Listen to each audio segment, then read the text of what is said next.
Hello, everyone. Welcome back to I See What You're Saying, the Disciplined Listening Podcast. I'm Michael Reddington, and today I am thrilled to share our guest, David Thompson. David is the president and a partner at Wiglander, Zoloski and Associates, the world leader in non-confrontational interview and interrogation training and advising. David is not just a professional investigator. He's not just one of the world's premier interview and interrogation trainers and consultants. David is somebody who has dedicated himself, his entire professional career, to advancing the industry of interview and interrogation. He's constantly pursuing a further education. He's constantly looking for academic experts to partner with, research scientists to partner with, legal experts to partner with, other experts, investigative interviewers to partner with, as he sets out to ensure that every time an investigator sits down to have a conversation with somebody who may have made a regretful decision, they are using moral, legal, and ethical acceptable means to have that conversation and obtain the truth. David is someone who has influenced court decisions around the country. David has influenced Supreme Court decisions. David is somebody who works with organizations to make sure that innocent people have the opportunity to get out of jail when they've been convicted based on, or largely based on, false confessions. His perspective comes from his life journey, growing up in New York, his investigative training, supporting disabled children, working in both the private sector and the public sector. I really am thrilled to share his ideas, his insight, his education with you so we can all continue to learn how to properly connect with somebody, encourage them to truthfully share sensitive information with us. Now, before we jump into the conversation, we do need to thank our sponsors. First, Humantel. Big thank you to Dr. David Matsumoto and everybody over at Humantel for supporting our podcast. Since 2009, Humantel has been providing industry-leading training in accurately understanding the nonverbal communication we're presented with every day. Their training, both delivered in person and online, is designed for business leaders, professional negotiators, business development professionals, parents, of course, investigative interviewers. But it is solely designed to teach us how to accurately understand what we're seeing in any given situation, so then we can interpret it within the context to understand what somebody's likely thinking or feeling at any point in time. I can't recommend his training enough. Haven't taken most of it myself. So I really do recommend that anybody who's looking to really dive in deeper into understanding how to accurately read and interpret nonverbal communication, head over to humantel.com and check them out. Also want to thank Emotional Intelligence Magazine and their founder, Brittany Nicole Connor-Savada, for supporting our show as well. Emotional Intelligence Magazine is a one-stop shop for emotional intelligence resources. They have articles, videos, podcast interviews. They have their own authors. They aggregate content from other places on the web as well. So as all of us are looking to continually increase our emotional intelligence and our ability to connect with others, again, I highly recommend you head over to Emotional Intelligence Magazine.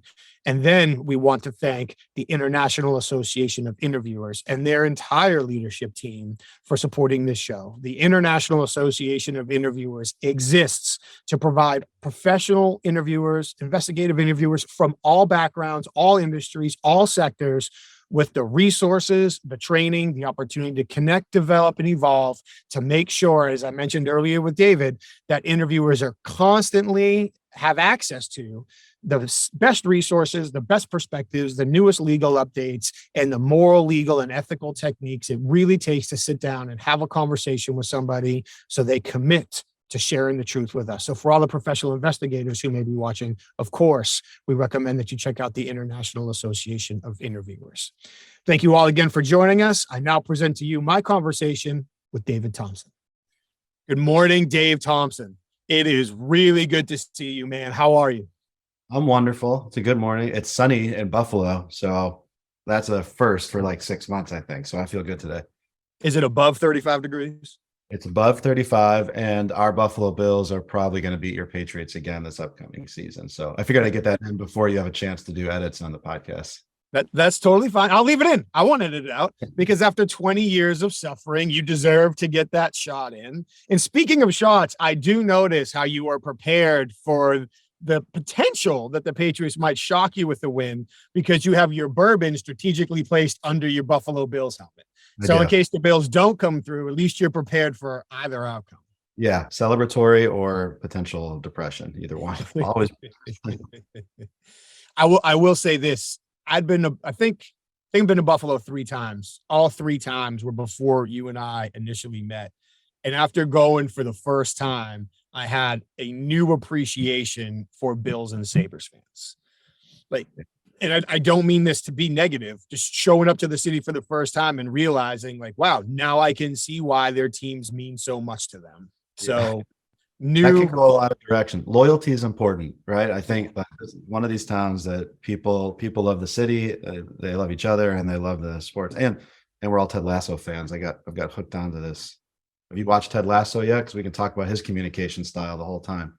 I have not. I feel like I could just go on LinkedIn and search Ted Lasso and get like 4,000 memes of other people talking about his communication style. I haven't. This much hasn't changed since the last time we hung out. I go out of my way not to watch TV. I'm not saying I don't. Like, I'll watch sports and history related programs and stuff like that. But I feel like if I start watching like a series, then I get invested and I have to watch all of it. Right. And I have other things I need to get done. Yeah, I think that's a commitment issue. We can talk through that today. So we've been back on for 10 seconds and you've already taken a shot at my team and diagnosed me. Right. Maybe it hasn't been too long, man. Right. Maybe it hasn't been too long. Yeah. It is great to be back and to have a conversation with you again, man. If people are wondering what's going on, we worked together for a number of years. We got a large shared background. And for me personally, not only are you one of the people that I was really interested to get on to this podcast, but you are really the guy that I wanted to kick this show off with. I wanted you to be guest number 1 from the very beginning. And that was intentional because when I think back to the conversations we've had, honestly, what I learned from you during a lot of our conversations and the passions I've seen you develop and the initiatives that I've seen you take on in your world and in the world of interview and interrogation, I honestly believe that you were one of those guys out there at the tip of the spear that are driving for very important changes, updates, evolutions in the industry, and doing so in a way that really balances the need to get the truth and resolve investigations. I mean, that doesn't go away, but doing so in a way that allows people to really maximize the moral, legal, ethical aspects of the process and being extra careful for people that might be maybe it might be easier for them to be victimized during the process, I guess, could be the best way I can say it off the top of my head. So I guess the first question, just to get us rolling today, would be what really lit your fire for ethical interrogation techniques? Well, first, I appreciate what you just said. I mean, that means a lot. And yeah, we've had a lot of conversations, and everything that Wiglander Zoloski has done, I'm going to go with WZ for the rest of this because it's probably a lot easier for people to comprehend. But everything our organization has done has really been a team effort. I mean, you've been a part of a lot of these conversations as a certified forensic interviewer. You know, for 40 years, the goal has been, how do we kind of advance investigative interviewing and non-confrontational interviewing? And when I say at least interviewing, generally we're referring to the context of sitting across from somebody who has information they don't want to give you. Maybe it's a victim or a complainant, maybe it's a witness, maybe it's a suspect in a crime or a policy issue or whatever it might be. So I think being grounded in ethics and having a standard has always been the lifeblood of WZ and CFI, which is part of the reason CFI was created. But in the recent several years, one of the things that kind of lit my fire to your question was, like most people, getting stuck watching Netflix and watching the Making a Murderer documentary. And I saw the interrogation of Brendan Dassey. And for those of you that haven't watched, go commit at least 10 hours of your life to watch this. Especially if you have kids, it's important to watch. But I watched the interrogation of Brendan Dassey, and as I saw it, like most people thought, well, this is not the way that interviews are supposed to be conducted. Not only do we probably have a false confession, unreliable information, but we're also interviewing somebody who's vulnerable from an age and intellectual capacity. Anyway, so as I watched that and went back to our organization and thought, hey, if we say nothing about this, right, if we just kind of ignore it, as a leader in the space of investigative interviewing, that's just as good as blessing this and saying this is acceptable. And so that for me kind of triggered this. We have a responsibility when we have such a platform is to make sure that when people are conducting interviews, no matter what space, is not only they're doing it ethically, but we're incorporating science and research into what we're doing, and that we're providing investigators with the right tools to be aware of what they're doing. So I think that's part of the problem. It's not always, ill-intended investigators. It's maybe they're just unaware or ignorant to what's really happening in that room. I think that's so many great points in there. And I want to come back to the Brendan Dassey thing in just a minute. But I don't want to come across as we're starting this conversation is that, here we are, we see each other as these white knights in this world of interview and interrogation. That's not the case. Like the vast majority of interviewers, public and private sector, are doing a great job under difficult circumstances, encouraging people to share sensitive information under vulnerable circumstances in the face of consequences. And that can be extremely difficult on any number of levels, but it's also a human endeavor on both ends. Right. So how are both parties feeling on a given day? How much sleep did they have? How much stress are they under? What else is going on in their lives? What training or tools do they have available to them? So it's not making the assumption that most interviewers do a bad job. It's knowing for a fact that most interviewers, most of the time, do a great job. But what can we do to continually, and this is one of the things I love about your focus, integrate the science and integrate the research and integrate the updates. So as we continue to learn, we continue to go back to what we're doing to continuously give everybody the best tools, skills, and perspectives to be respectfully successful in such a difficult endeavor. Yeah, I think, and what's interesting is operationalizing the word success. Like what is a successful interview? And if you translate that to a sales conversation, right? Think about the same thing, right? Historically, an interview, people think, well, you need to get the confession, right? You need to get the I did it, otherwise it's unsuccessful. And in your traditional sales kind of metrics, it's you better close the deal, you better make a sale, or you're not successful. And when your primary aim is to get the I did it or get the sale, any human walking into that situation feels like, what do I have to do to persuade somebody? How do I convince or coerce somebody, right? But if we can change the goal, which is what we've really been focusing on, is to get more information, is to get actionable intelligence, is to build a long-lasting relationship. Then in the interview space, maybe you get a confession, maybe you clear somebody from a crime, maybe you just get 2 or 3 more details and the person cooperates with you through the investigation. And in the sales space or business space, maybe you don't make a sale today, but you've built a trusting relationship with the client that you have a much longer lasting relationship. Maybe a year from now, they come back to you or you build on that. And so I think that's one thing when you look at the human element of the interviewer, the leader of this conversation, or whoever that might be, is what pressures are put on them and what is their goal when they walk in that conversation in the first place. That's a great way to say it. How are they incentivized, either by their employer or themselves, to your point? Because their employer might not incentivize them to get the confession, but maybe that's how internally they have. And on the other person as well.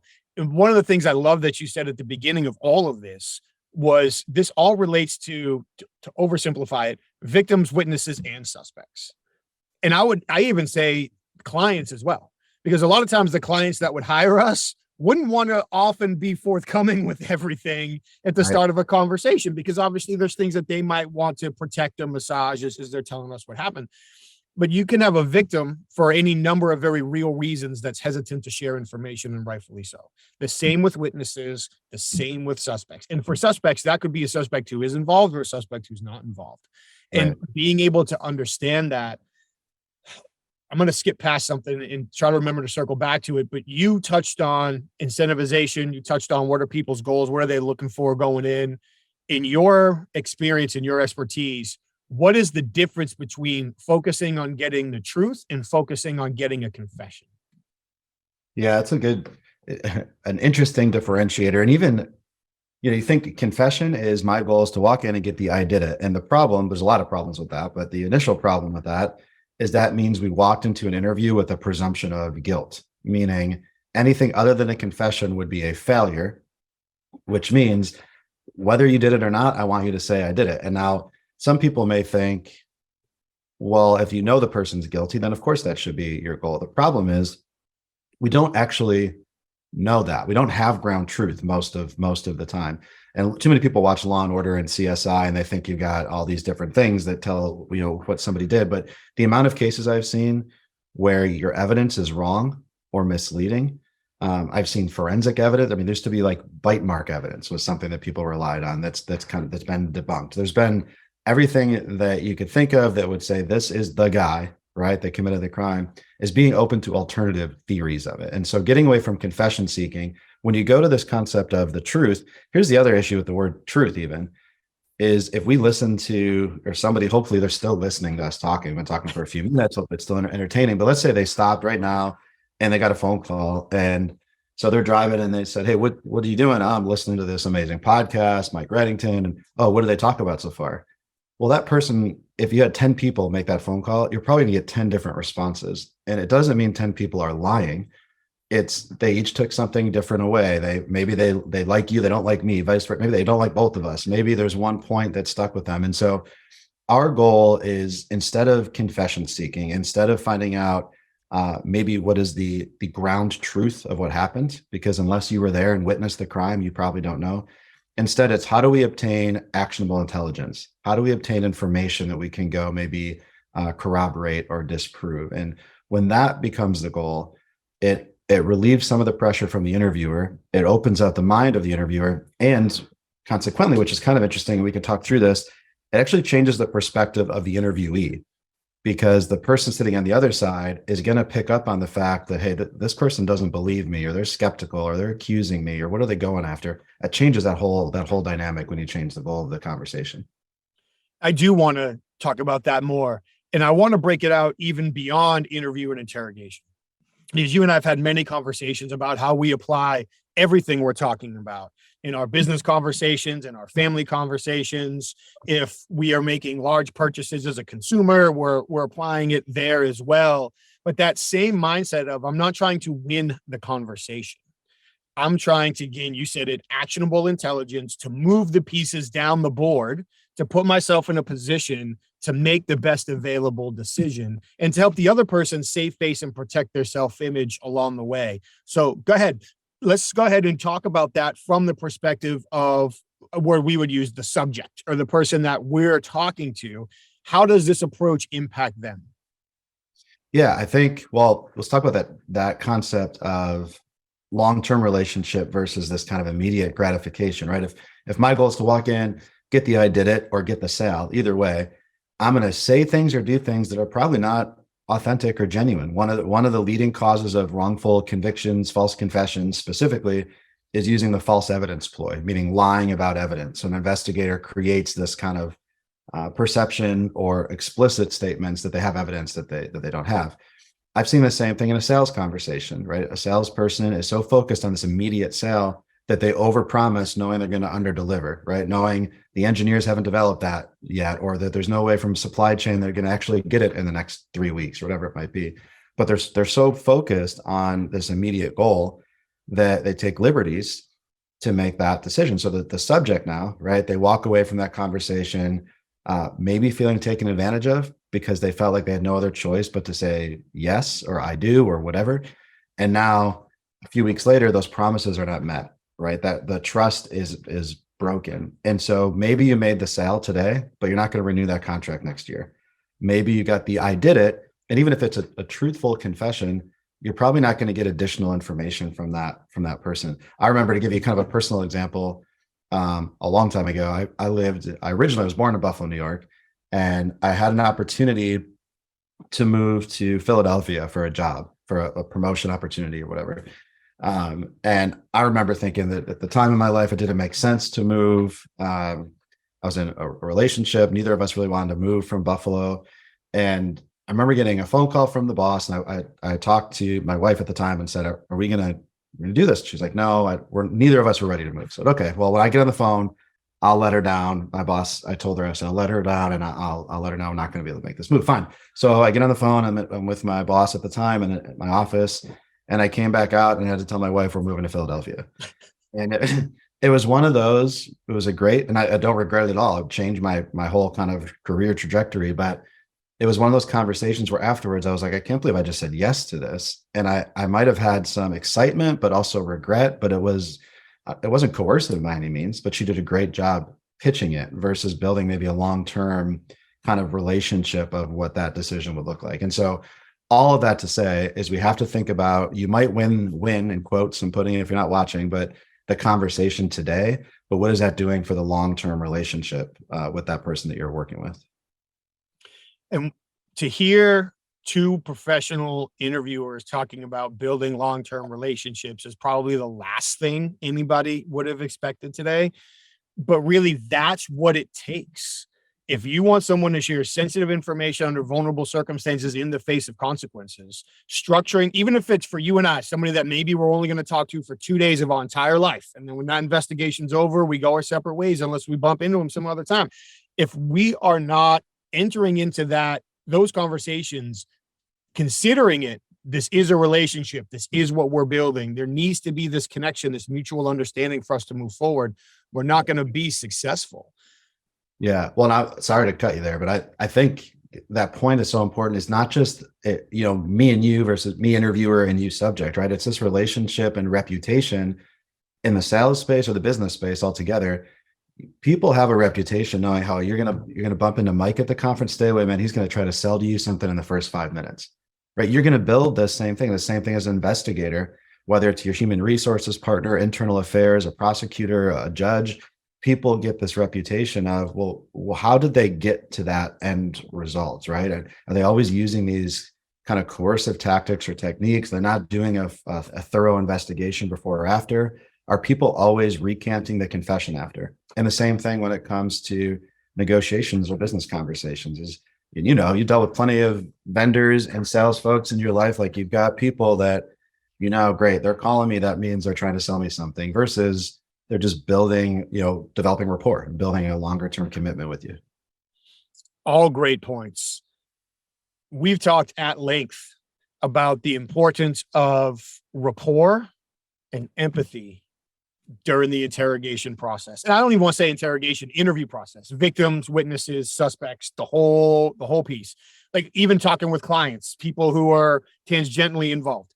Rapport and empathy throughout the entire process is critical. We're not going to define success however you want. We will define success as obtaining the truth and moving towards an ethical resolution. But you're not going to be successful without that. I would love it if you could do two things as I break, a cardinal rule of asking questions. I'm going to ask you a compound question. Sure. Can you help us understand why it's so important?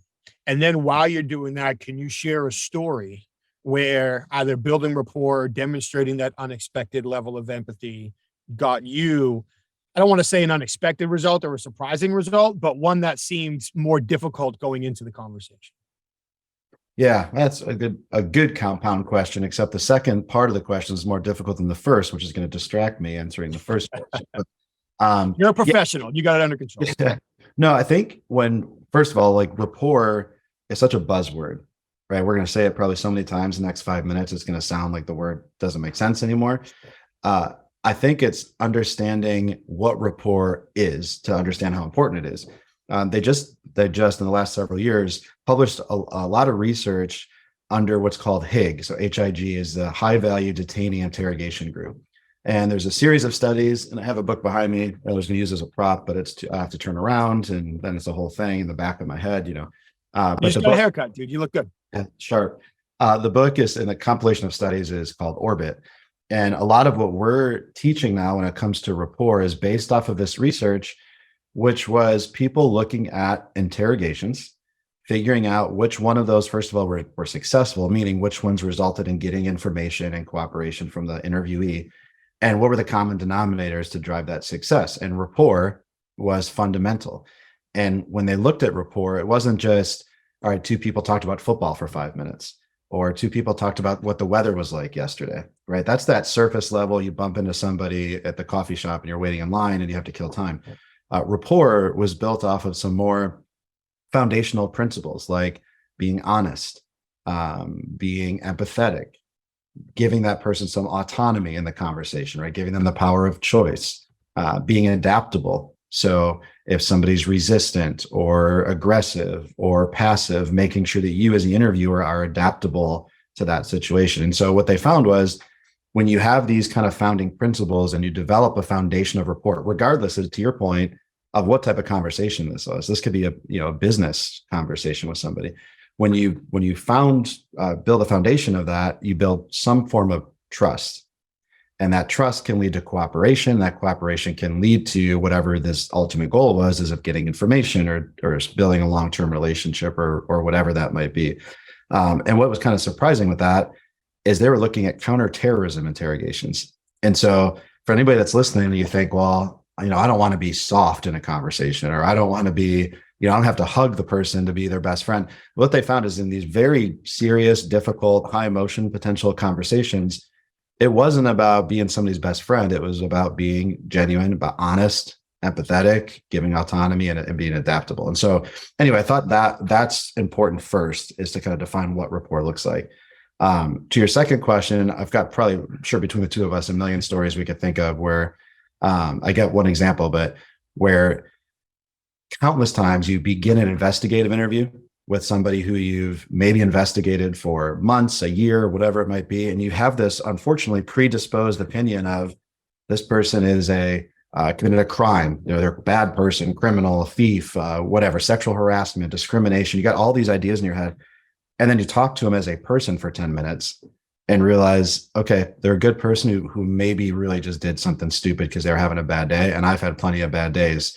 The amount of times I've said something to somebody and immediately thought, I'm going to hear about that for the next 6 months. I shouldn't have came out of my mouth, right? But the quick example I'll give you that comes to mind is a couple of years ago, right before COVID, 42 years ago, right, whenever that was, there was a guy I had opportunity to meet who was installing credit card skimmers into gas station pumps across the country. So you go pump your gas, and he was making duplicates of your credit card and using that to create other credit cards to go to a store, buy a bunch of the third party, like Visa gift cards, and basically money laundering. He was doing quite well, tens of thousands of dollars every week, tax free. And eventually he gets caught. He was arrested by the Secret Service. He confessed. He gave up information on some of his other co-conspirators in the case. At that point, I had a time to sit down and talk to him and do an interview, not to get a confession, but an interview to figure out, what did it feel like being interviewed? What did it feel like being investigated, being accused, and whatever?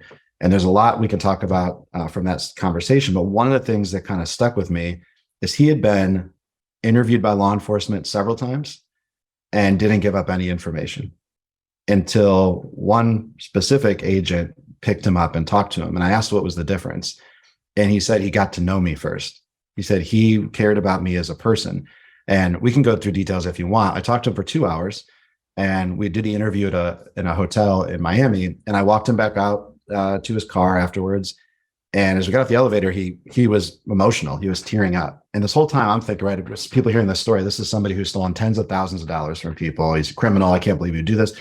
He was getting emotional, kind of tearing up. And he said, I just want to thank you for actually getting to know the why behind everything. He had grown up in kind of a gang atmosphere. He felt like he had to do that. He had no protection. He felt alone. And he kind of got trapped in this situation. So anyway, it's a long answer to your question, but I walked away from that thinking, man, everybody is a human first, right? And then maybe these other decisions come as a result of pressures, but I wouldn't have known that unless I took the time to get to know him first. Let's dive into that for a few minutes. I know you talked to him for 2 hours. Those types of interviews, as you well know, are gold mines, because we all live in, it's easy to fall into, as you said, the stereotypical mindset, criminals are criminals, good people are good people. That's not the case.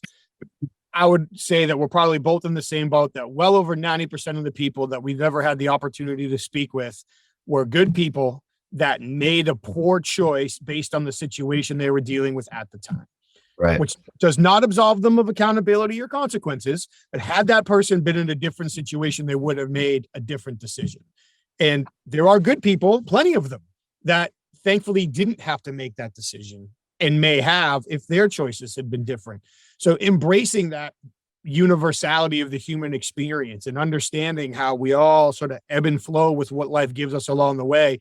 What else did you learn from this guy that's helped you evolve or update your perspective, not only on investigative interviewing, but really, as you've mentioned before, challenging conversations as a whole? Yeah, I'll try to keep it kind of high level to a few things I took away. One question I asked him is, how does he feel about law enforcement?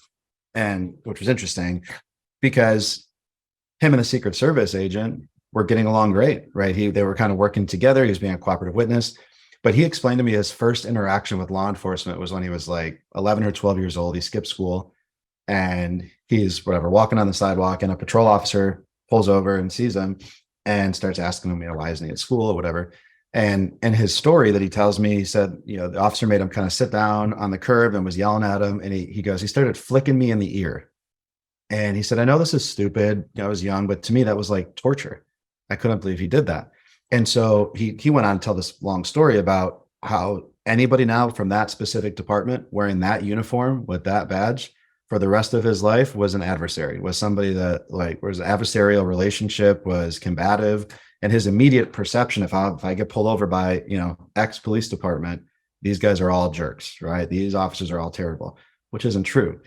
But when you think about that from a investigator standpoint, a salesperson, a business leader, human resources, whatever, is sometimes when we enter these conversations, we unfortunately are responsible for the reputation of our entire lineage, right? Of our department, our predecessor, and you may be encountering some of that resistance that you don't even know about. And so when you develop rapport and somebody says, oh, here we go, HR again, I can't believe I had to talk to these. Last time I talked to HR, they did this to me. Well, you have something that you have to help overcome there. So I think I learned a lot about reputation, a lot about active listening, which again is a buzzword, but it's not just being quiet. It's actually listening, using the person's name in response, using specific terms or statements that somebody said. And when you respond with a question, using the same exact words or terms so that you can verify I was listening. I didn't translate it in my head and come up with something different. That kind of reassured him that he could tell a long story and I was listening. And I think the third piece I took away was, now, of course, this is different because I wasn't there like with handcuffs that he was going to walk away and get arrested, but his level of comfort to talk with me was, I thought, incredible. And I think it's just because of the atmosphere that we created, right? I was very open. I was transparent about here's what the conversation is going to look like. I gave him autonomy. Hey, if you don't want to talk about something, just tell me, we can skip it. No big deal. And all of these different elements of rapport, which were genuine, I think helped create this conversation that I could have talked to him for 8 hours, but for 2 hours was pretty much giving me anything that you may want to know about somebody with that experience. Also critical. And it's more common than people would imagine when you approach the conversation that way. I say this with nothing but love and respect, but I have to begrudgingly give Chris Norris credit. And we'll have Chris on at some point, I'm sure. He's got a wonderful confession that I don't know if you guys still use or not, where a senior executive with a sales background confesses to over $250,000 of documentable fraud. And right before he confesses, he looks at Chris and says, "First, let me say thank you." And when he's done thanking Chris for how he treated him, he turns around and admits to $250,000 worth of verifiable fraud. Guy Bobby we used to work with tells a story that when he was working overseas for the military, that he had done an interrogation, obtained a confession that was sending an American serviceman to jail in Japan for sexual assault. The guy turned around and shook his hand in the courtroom as he was being escorted out of the courtroom and sent to jail. For me, we both came up in the private sector. I remember the first time I was walking to the food court in the mall and was passing somebody I previously interrogated and thought to myself, and here we go. And he literally smiles, shakes my hand, thanks me for the conversation, and saying that he's been on a different path ever since. So treating people that way, especially when they don't expect it or they've never had it before, you can almost have that awkward piece in the beginning of the conversation as they're trying to figure out, wait a minute, is this real? Like, is he really giving me this respect? Is he really treating me like an equal human being? But once they see that, you use the term authenticity. Once they see that, the entire dynamic of the interaction changes. It is now a relationship. And what they'll say and do for you will often surprise the hell out of people.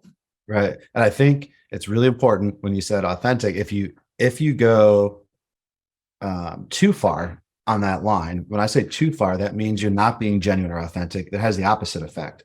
So whether it's, again, an interview or a business conversation, if, let's say, you're building this level of trust, in Brendan Dassey's case we mentioned earlier, you've got investigators saying things like, I'm not a cop right now, I'm a father, I'm a dad, and if you were my kid, and now it's going from authentic and genuine to coercive.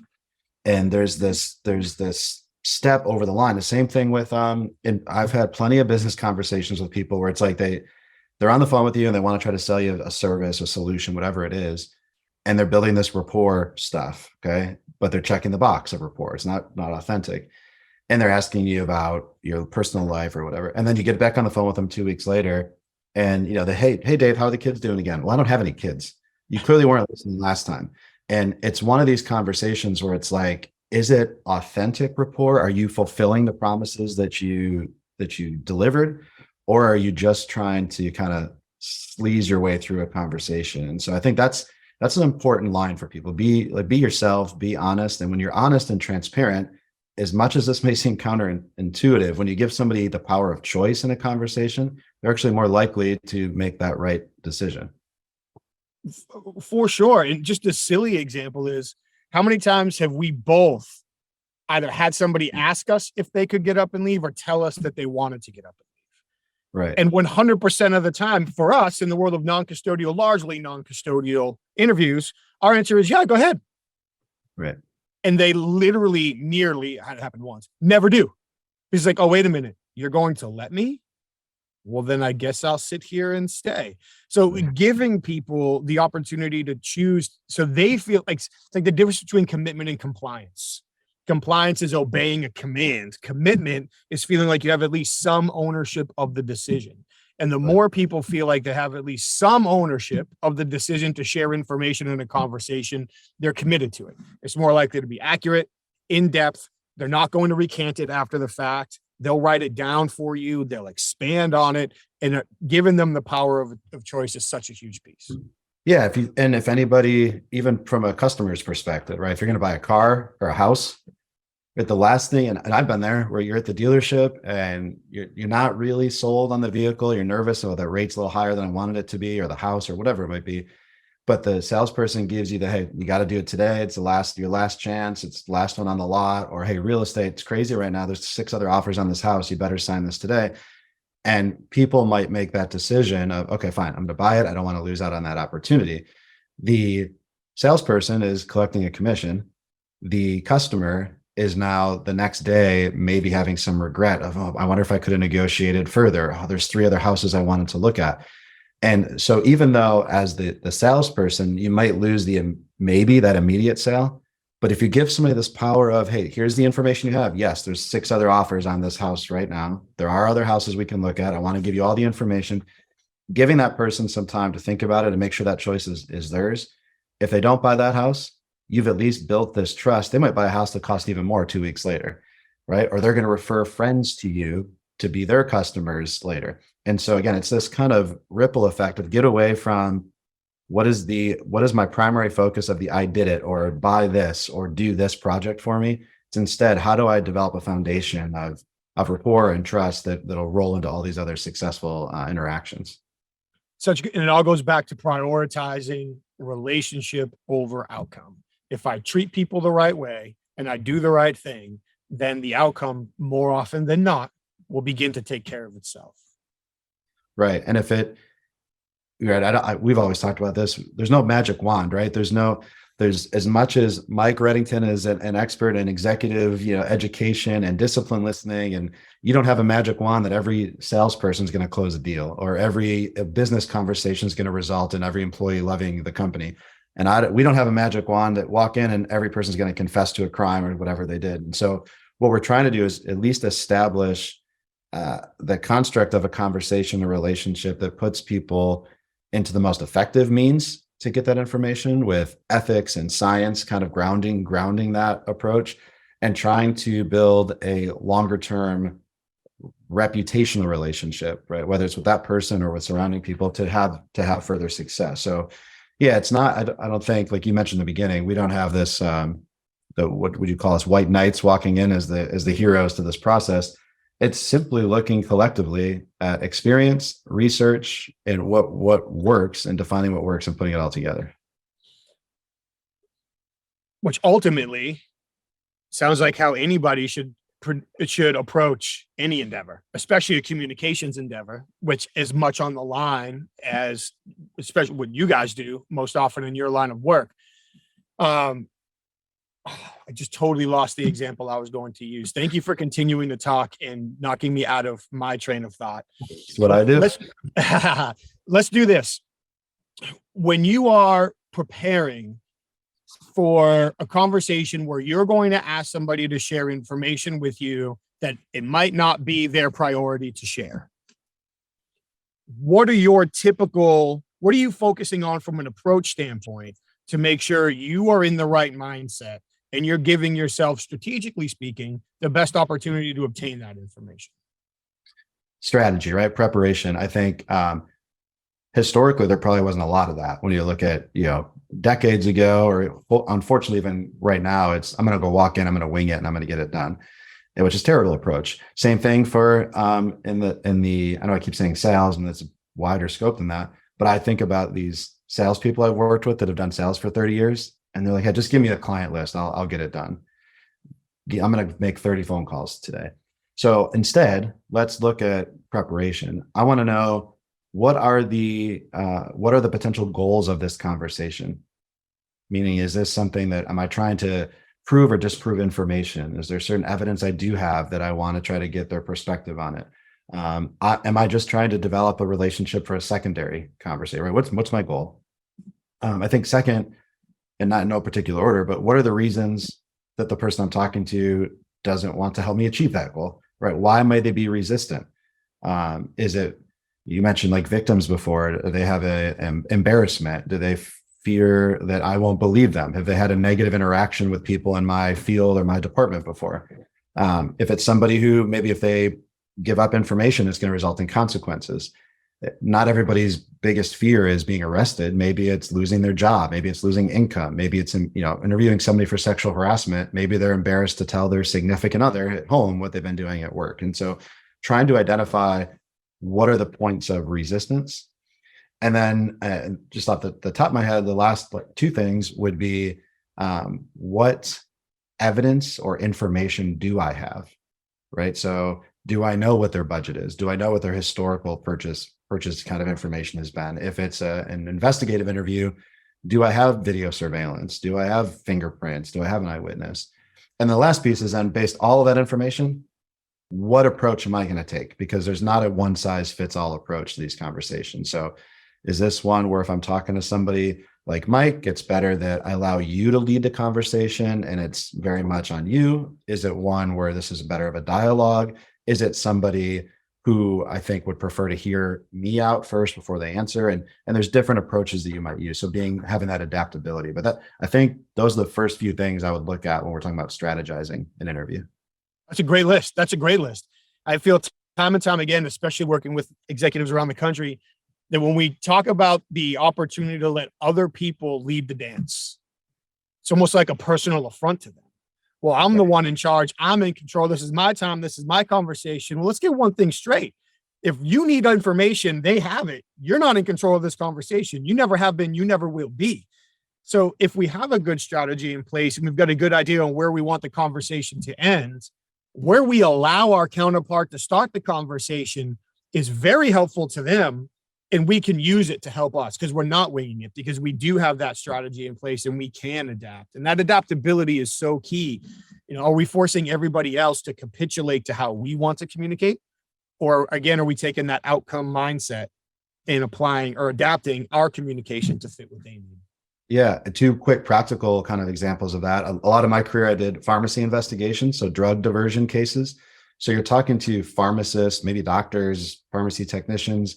And so people that are 100% smarter than me when it comes to pharmacy. I can't pronounce the name of the drug they're stealing in the first place. And sometimes you're dealing with ego, or people out there dealing with narcissistic personality. If I enter those conversations trying to lead the conversation, I'm not going to get anywhere. And instead allowing somebody to almost educate you during the interview, allowing them to have the floor, implicate themselves maybe, or give you information. It's kind of like Jack Nicholson, Tom Cruise, and A Few Good Men, right? The Code Red example is you've got somebody allowing somebody else to kind of communicate and give up that information unknowingly, maybe implicating themselves, right? Potentially. But yeah, letting somebody else lead the conversation, there's nothing wrong with that. In fact, that might be more helpful. Some of the last thing I want to say with that is some of the researchers behind this study I mentioned earlier, reference this concept of you're not being soft, but strategic, is allowing somebody else to lead or talk in the conversation. You're actually getting information. And the practical example, the one I want to give you, is in a certain department, police department, that was doing investigations in prisons, in jails and in prisons. They're focused on kind of gang related crimes, and they put them through some interview training. And one of the main takeaways was don't interrupt, ask open-ended questions, and allow people to talk. And they watched themselves on video doing interviews before this training and then interviews after this training. And I got a chance to sit in and listen to these detectives explain their experience. And they said they couldn't believe how many times they interrupted people before the training, when they said, this is so simple. Our whole goal is to get as much information as possible. And all we kept doing was stopping people from giving us information. And so understanding that you might have to course correct, put up guardrails, but if people are talking, maybe you want to listen. Go figure. Right. That's a great example. And another one where how many times have people either come to us or other people we know that we've worked with and said, so-and-so has such and such a background. They're never going to talk. And certainly I'm not going to sit here and say they all do. That would be a significant overstatement. A surprising majority of the time, the interviewer comes out with a signed multiple page written explanation of everything that had happened. And often when we're asked, well, how did that happen? What did you do different? I was nice to him. I listened. I gave him a chance to talk.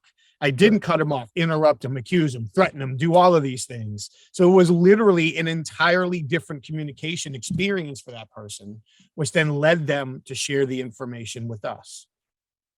Yeah, absolutely.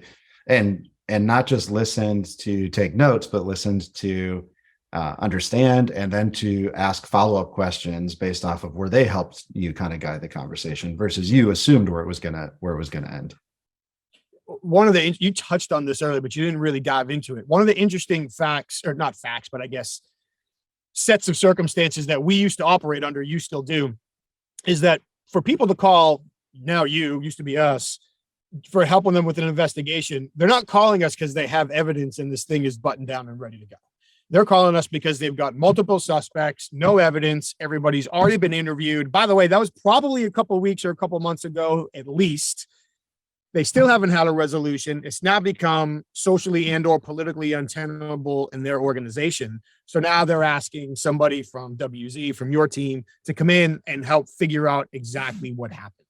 And in those conversations, when you don't have evidence, you literally never know when the next thing they say is the one thing you need to connect the dots, find that missing puzzle piece, and move the conversation forward. So in a lot of ways, we literally are hanging on every aspect of the communication we're receiving because we don't know when and where that value is going to be presented to us. It almost always happens at an unexpected time, in an unexpected sentence or story. And we're just like, there it is.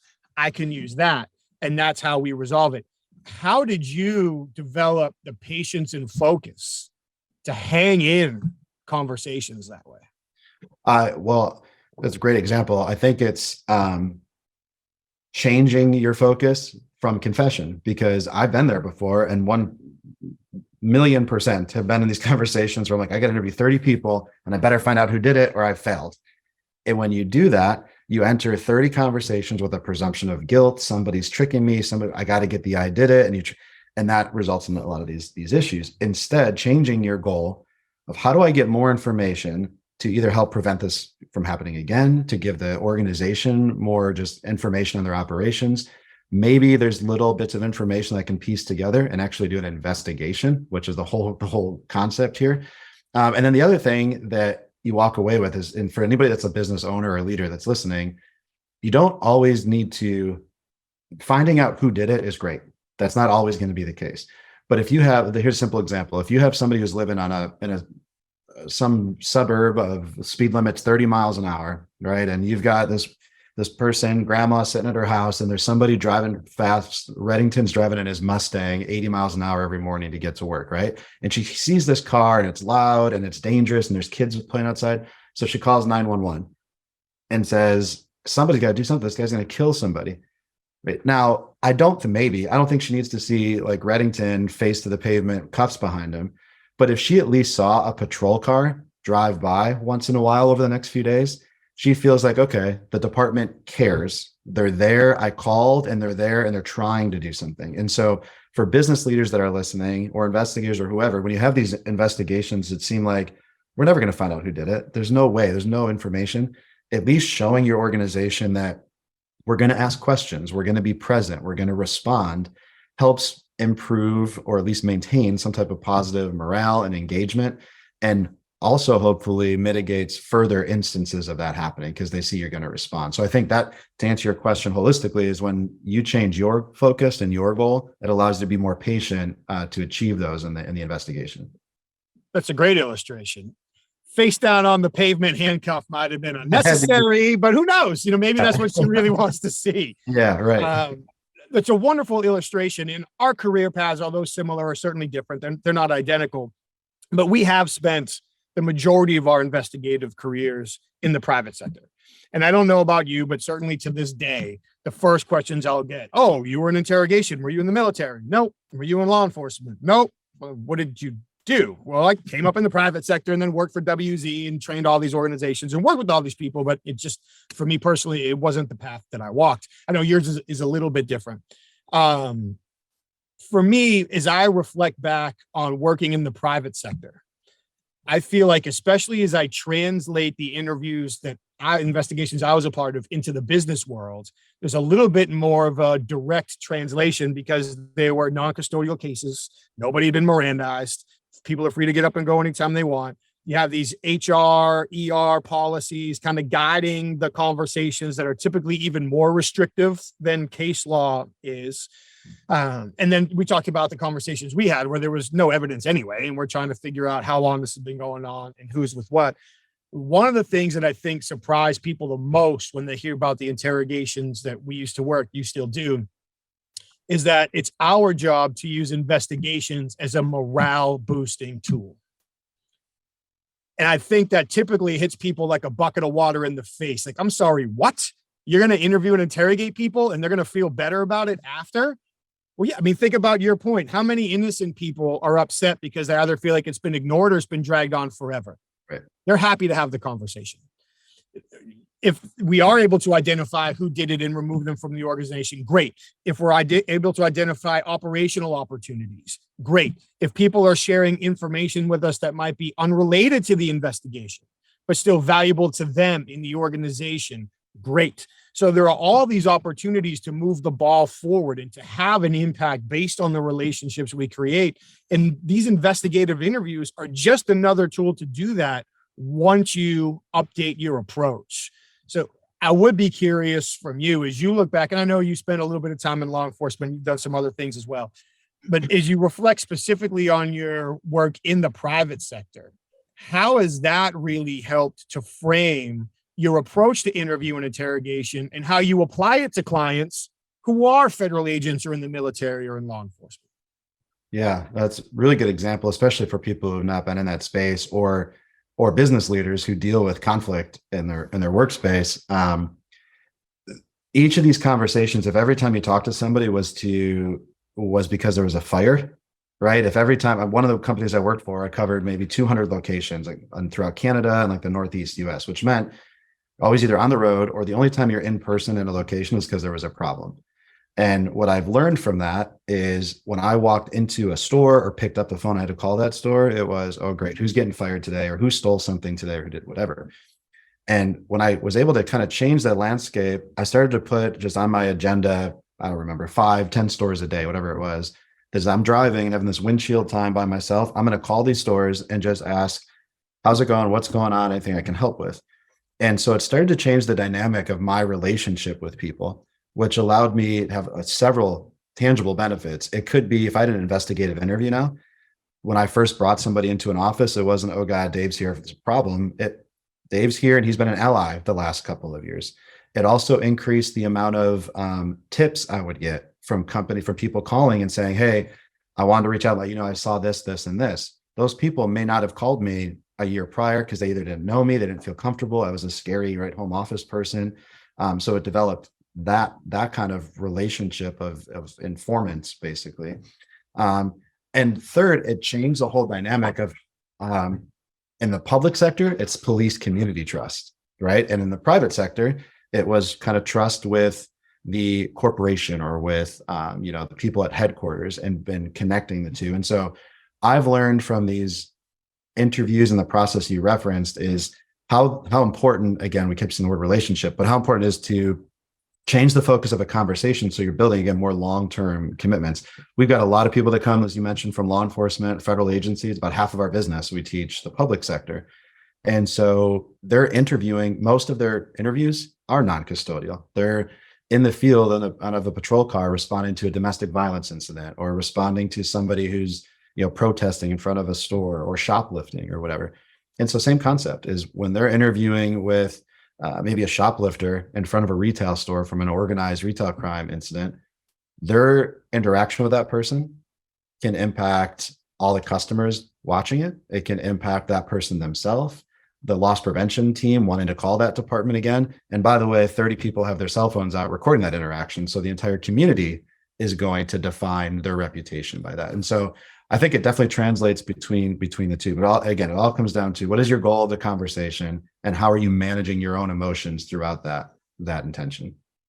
And the goal makes it easier to manage the emotions. Yeah. Because if the goal is, I have to beat Dave Thompson today, when that doesn't appear to be working, I'm going to get more emotional.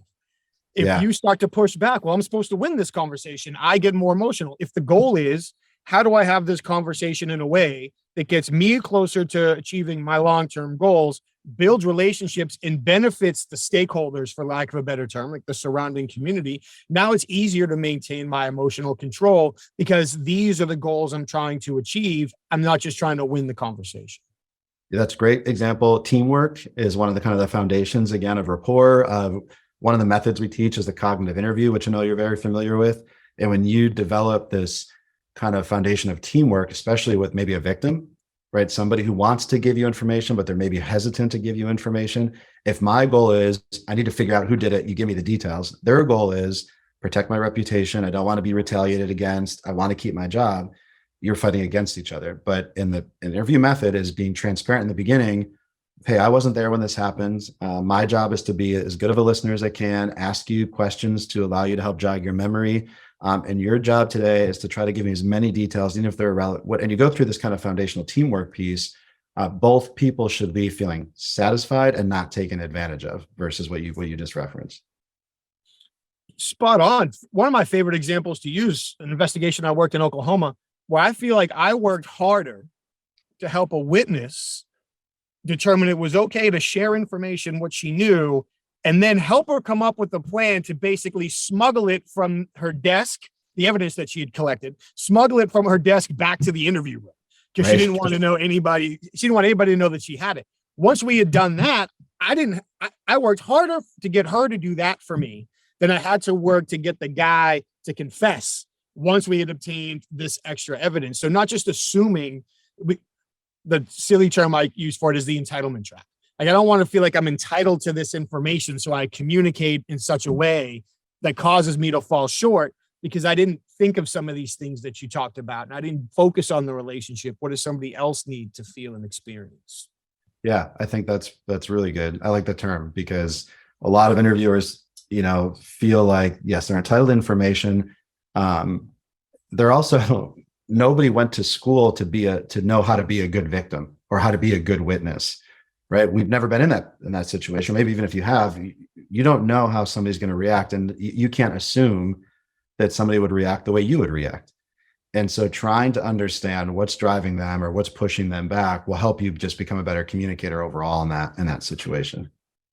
That's a huge one right there. How many people expect that other people will react in the same situation, similar situation that they will, or there are certain ways that people should react to certain things. How many times have we heard that in seminars we've taught, in investigations we've done? We've been working with other agencies. Well, I interviewed this guy and he didn't react the way an innocent person should. Well, I'm sorry. Walk me through how an innocent person should react again. Right. So whether it's business conversations, parents, teachers, just because somebody didn't react the way we would, or didn't react the way we expected, that should cause us to further investigate, to steal the word. What's their background? What's their history? What's their mindset? What are they afraid of? What are they experiencing? That could all influence how they react. Yeah. And one simple thing, well, simple example, not a simple thing that I keep mentioning, we've incorporated science into a lot of what we're teaching, is this evolution of research on trauma-informed interviewing. And so understanding the impact that trauma can have on the interviewer and the interviewee, right? People respond to trauma differently. Some, usually our memory doesn't work very linear. So if somebody experienced something traumatic, they often can't tell you from start to finish how an incident occurred. They're going to grab bits and pieces of information. Sometimes the information's wrong, right? Maybe timestamps are wrong. Maybe the color shirt somebody was wearing was wrong. But again, when they're experiencing trauma, they're not focused on what time it is. They're focused on maybe survival. Somebody's behavior during the interview, all of a sudden might be triggered. They might start to laugh while they're telling you that they were a victim of sexual assault, but maybe that's the way that they're coping with it. Maybe they start to cry, but they're lying to you, right? So it's like you mentioned, there is no black and white how everybody should respond to each situation. It's understanding the variables that are at play, and how, unfortunately, sometimes the interviewer, the leader maybe of that engagement, might be responsible for somebody's change in behavior. Let's talk about that. That is true for investigators. It's true for parents. It's true for sales professionals. It's true for leaders. From your perspective, your education, your role in investigative interviewing, business leadership, and beyond, how can people raise their awareness of the effect they are having on their counterparts' communication? I think if capable to have another person listen or watch or observe, maybe when on a sales call together, maybe it's a session you're leading, but asking for feedback is really important. Having a witness in the room in an investigation, and afterwards, not just, say, hey, did you get good notes, but also asking, hey, what was my tone like? What was my face? What did that look like? How did I respond? If you go backwards for a second, the reason this is important, there's research that shows that the interviewee is often able to identify when the interviewer started to disbelieve them or started to become accusatory. And if they're able to identify when you made that switch from kind of friendly, open-ended questions to more direct or accusatory, as soon as you do that, that naturally puts the person in defensive resistant mode, right? Yeah, you lean them back and say, I'm not sharing this information with you. And so what that tells us is if they can identify when your behavior changed and it causes them to be more resistant, that's the opposite of our goal. And so it's the same thing in a sales conversation. If I'm talking to a salesperson, I know they're a salesperson, I get it. That's the goal. That's the reason we're even interacting, is to sell something. But if I can tell that conversation translates or transitions into, I need to make the sale today, I want to start talking about pricing right away, that's when all of a sudden I'm starting to think, what excuses do I have? How can I get out of this conversation? And so, yes, you got to make the transition maybe at some point, but it's how you do that. So if you can have somebody else listen in, would be great. If you're able to record yourself, which again, be careful what state you're doing that in, but or without consent, it's a problem. But at WZ, we've been recording for 40 years, and being able to watch ourselves, listen and observe how we interacted. And then the last piece, and there's probably other ways, but this might seem kind of ironic, but asking the person you're talking to. Maybe you have customers you've worked with for a long time. Ask them for feedback. You mentioned interactions you've had with people you've interviewed before. I've had conversations afterwards. We're sitting maybe in the interview room, and I've asked, what happened today that made you feel so comfortable to talk to me? Or maybe it's a week later we interact, and asking those questions. And it's amazing what people will tell you that you didn't even realize that you did or did not do. So having some self-awareness and self-reflection is definitely important. Hugely important. And it's great if you're in the position and you can ask the person that you were interviewing. Maybe you're waiting for law enforcement to show up, or the vice president is reviewing the written statement, so you're there. That's always the most fun 25 minutes, right? Carrying on the conversation after that.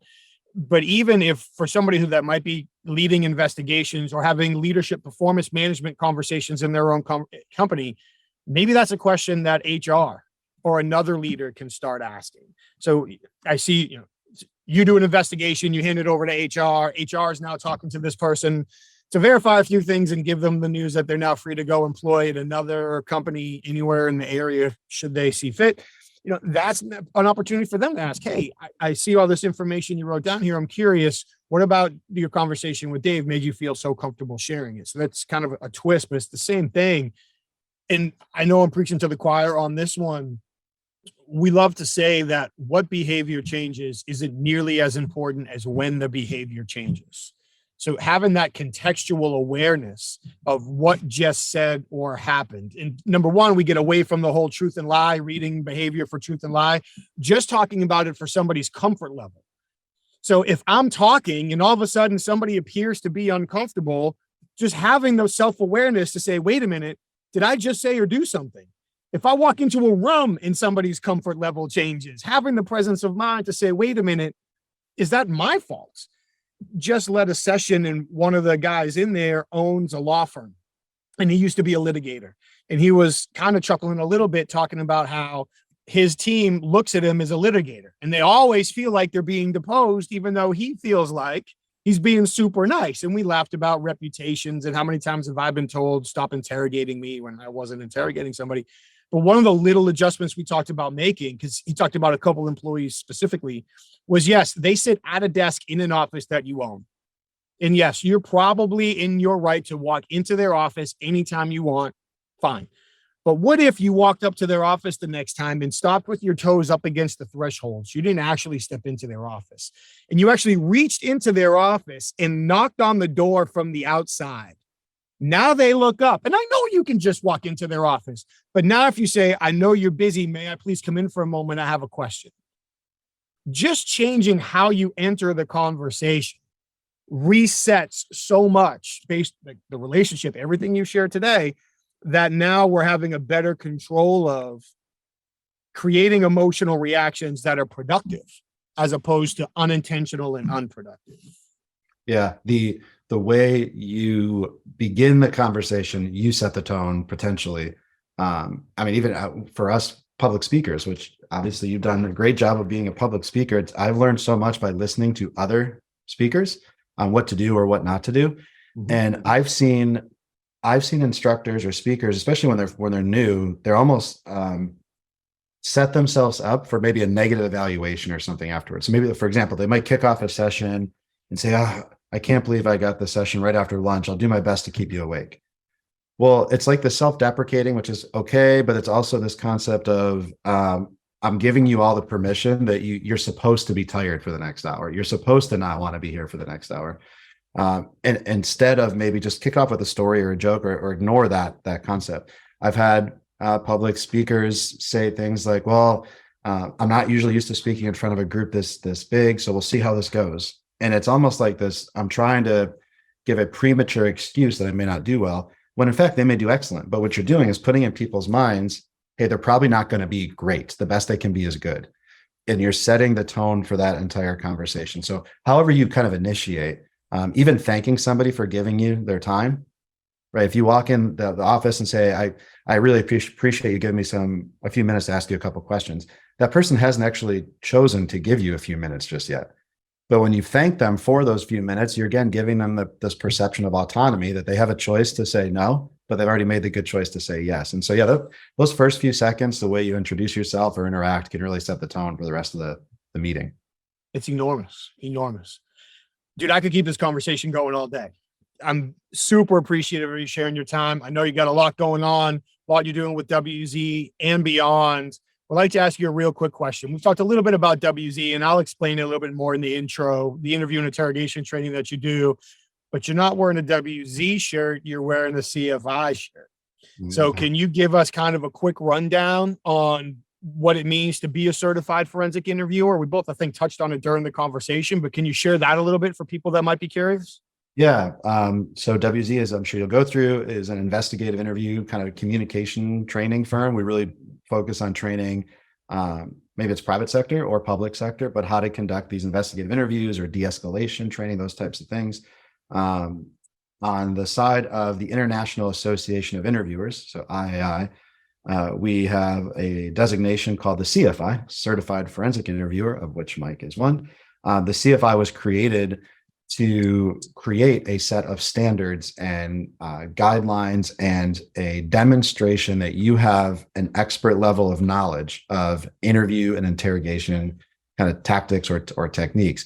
It doesn't necessarily mean that you taking it are a great interviewer, but you're have a high level of proficiency of knowledge of interview and interrogation. Right now it's built into like 15 different domains. So you might ask questions about, or the test might ask questions about legal case law. It could be different methods that exist. It could be policies, procedures, or whatever. And right now we're in the process of updating it for the most current amount of research. So it's pretty neat. We've got developmental psychologists involved to talk about interviewing youth, right? Juveniles or people with vulnerabilities.